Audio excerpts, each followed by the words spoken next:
ये हमारे झारखंड राज्य में झारखंड बाबा ही मंदिर ऐसा है जो यहाँ पर 2 शिवलिंग है। यहाँ पर जो मनोकामना श्रद्धा से आते हैं, जो यात्रीगण जो मन सोच करके आए हैं, उनका काम पूरा हुआ है। जो डॉक्टर से रिटायरमेंट है, जो कैंसर से पीड़ित है, सभी लोग को मनोकामना बाबा पूर्ण करते हैं। यहाँ पर एक शिवलिंग पड़ा हुआ था, इसकी किसी को जानकारी नहीं है।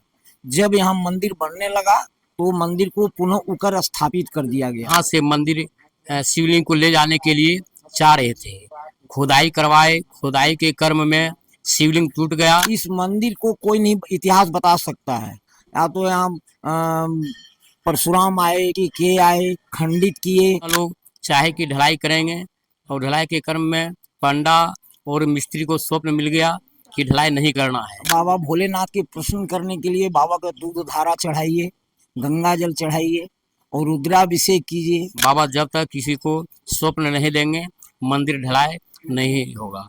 स्वप्न होने के बाद ही मंदिर ढलाई होगा। नमस्कार, आज मैं झारखंड के प्रसिद्ध मंदिरों में से एक झारखंडी धाम में मौजूद हूँ। यहाँ पर जिस तरह की भव्यता, जिस तरह की मान्यता और उसी मान्यता को लेकर यहाँ श्रद्धालुओं की काफ़ी भीड़ देखने को मिलती है। श्रावण के इस पावन महीने के पर्व के मौके पर श्रद्धालुओं में काफ़ी उत्साह भी देखने को मिल रहा है। यहाँ का इतिहास क्या रहा है और यहाँ का क्या कुछ मान्यता है, यहाँ के जो पंडित जी हैं उनसे जानते हैं। पंडित जी, अपने बारे में हमारे दर्शकों को बताइए और यहाँ का झारखंडी धाम का क्या कुछ इतिहास रहा है और क्या कुछ यहाँ का मान्यता है, वो हमारे दर्शकों को बताइए। ये झारखंड राज्य में झारखंड धाम प्रसिद्ध मंदिर है। जो भी भक्त लोग यहाँ पर आते हैं सभी लोग को मनोकामना बाबा पूर्ण करते हैं। ये हमारे झार जंगल में बाबा निकले हुए हैं। हर जगह एक शिवलिंग आपको मिलेगा, लेकिन ये हमारे झारखंड राज्य में झारखंड बाबा ही मंदिर ऐसा है जो यहाँ पर 2 शिवलिंग है। और जो भी यहाँ पर धर्मार्थी लोग आते करते हैं सभी लोग का मनोकामना बाबा पूर्ण करते हैं। और शिवलिंग 2 होने का कारण है कि यहाँ का टिकट किसको का जो टिकट थे यहाँ से मंदिर शिवलिंग को ले जाने के लिए चाह रहे थे, खुदाई करवाए, खुदाई के क्रम में शिवलिंग टूट गया।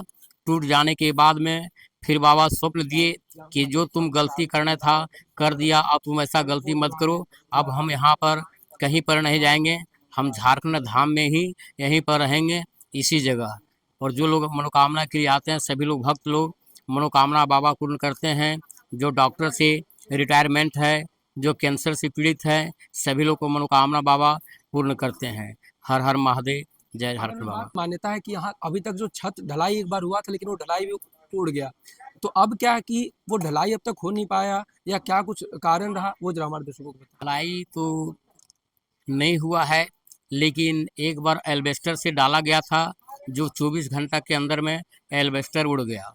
फिर पुनः लोग चाहे कि ढलाई करेंगे और ढलाई के क्रम में पंडा और मिस्त्री को स्वप्न मिल गया कि ढलाई नहीं करना है। उस दिन से ढलाई नहीं हो रहा है। बाबा जब तक किसी को स्वप्न नहीं देंगे मंदिर ढलाई नहीं होगा। स्वप्न होने के बाद ही मंदिर ढलाई होगा। छत जो इस तरह का किया हुआ है, क्या ढलाई होने का क्या वो स्वप्न होगा तब भी होगा या फिर कोई दूसरा इसका और कोई कारण है? नहीं, कारण तो वही है कि जब तक स्वप्न नहीं मिलेगा किन्हीं को ढलाई नहीं होगा, खुले ही रहेंगे। यहाँ का नाम झारखंडी धाम क्यों पड़ा? ये झार जंगल में निकले थे इसलिए झारखंड धाम मंदिर यहाँ पर जो निकले जंगल के ही चलते, झार जंगल के चलते झारखंड धाम का नाम पड़ा। झारखंड धाम का इतिहास क्या रहा है और इनका नाम झारखंडी क्यों पड़ा और क्या कुछ इस पे विशेषताएं हैं और क्या कुछ यहाँ की मान्यता है, हमारे साथ यहाँ के जो पंडित जी उनसे भी जानते हैं। पंडित जी, आप अपने बारे में बताएं और यहाँ की क्या कुछ मान्यता है, क्या कुछ लोगों की श्रद्धालुओं की इच्छा होती है यहाँ पे आते हैं, क्या कुछ उनकी पूरी होती है, क्या कुछ अपना। झारखंड प्रदेश में ये झारखंड राज्य में ये झारखंड धाम मंदिर है और पूर्वजों से ही चले आ रहा है। और बाबा वीर सिंह एक व्यक्ति थे जो यहाँ पर धरना दिए, तो धरना देने के बाद बोले कि आपकी मंदिर हम बना देंगे। तो मंदिर बनाने के क्रम में उनको मायका मिला और चांदमल रजगड़िया के साथ वो बेच दिए और वही ने अल्बेस्टर से डाले थे। और जो इतना पत्थर का काम हुआ और करवा करके वीर सिंह ने ही बनाया है, इतना पत्थर का ही बना। और उसी क्रम में वो चांदमल मंदिर बनाने का भार लिए थे लेकिन वो बना नहीं पाए। उसी में अल्बेस्टर से वो डाल दिए, 24 घंटा के अंदर अल्बेस्टर उड़ गया और उसी उड़ने के क्रम में फिर अभी तक बाबा किसी को हुक्म नहीं दिए, स्वप्न दिए। कितने बार पत्थर यहाँ गिरा, कितने बार तैयार हुए, लेकिन बाबा की इच्छा नहीं हो रही कि हमारे पास छत हो जाए, तो ये हो नहीं पाया। और यहाँ पर जो मनोकामना श्रद्धा से आते हैं, जो यात्रीगण जो मन सोच करके आए हैं, उनका काम पूरा हुआ है। और यहाँ से देवघर में जो धरना भी दिए, उनको स्वप्न हुआ कि हमारे बड़े भाई हमारे झारखंड धाम में हैं, जिनको काम वहाँ पर आप चले जाइए, आपका काम पूर्ण हो जाएगा। अगर यहाँ पे देखें, पंडित जी ने सभी बताया कि यहाँ पे ऐसी मान्यता है कि पूरे, अगर सही मायने में देखा जाए तो बाकी मंदिरों में एक शिवलिंग होते हैं, लेकिन यहाँ 2 शिवलिंग है। क्या मुख्य वजह है, क्या कुछ है, बताइए। इस मंदिर को कोई नहीं इतिहास बता सकता है।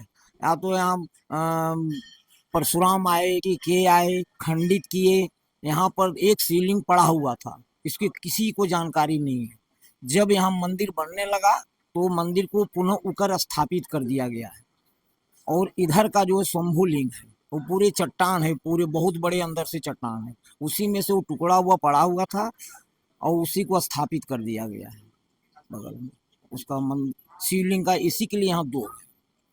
जैसे कहते हैं कि बाबा भोलेनाथ का पूजा अर्चना करने से हर किसी की मनोकामना, इच्छा पूरी होती है, लेकिन सावन में ऐसा क्या कुछ खास होता है कि भक्त भारी संख्या में यहाँ पर पहुँचते हैं? हाँ, सावन में पहुँचने का एक है कि राम भगवान ने ही पूजा किए थे, और इसलिए गंगा जल चढ़ाने के पवित्र है। शिव पुराण में भी है कि गंगा जल चढ़ाने के 3 कुल तरते हैं।